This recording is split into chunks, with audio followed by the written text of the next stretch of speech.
My name's Katy Guest. I'm a freelance reviewer, editor and journalist, and for 7 years I was the literary editor of the Independent on Sunday newspaper. I'm Phil Miller. I'm the arts correspondent for the Herald, and I write arts news stories, features and columns. I'm also a novelist. My debut novel, The Blue Horse, came out last year. My first advice to any author would be to read the publication you're pitching to, know the sections you're thinking about being in, know why you want to be in that section and what you have to offer it.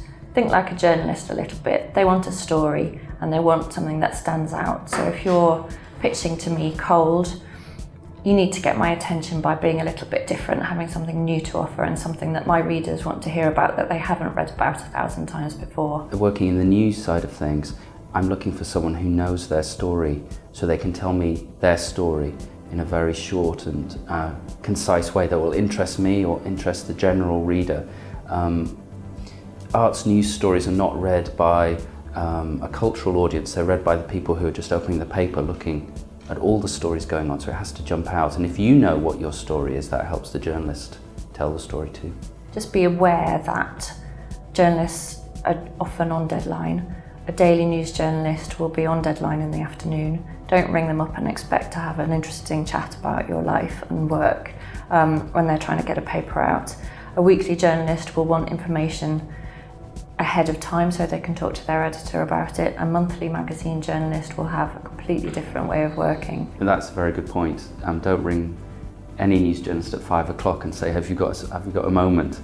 An email is always good, but these days everyone seems to have these clutter folders where emails from people we don't know go into and we miss them. So I would say be a little bit persistent without being annoying, follow up, but there's other ways to get in touch with people.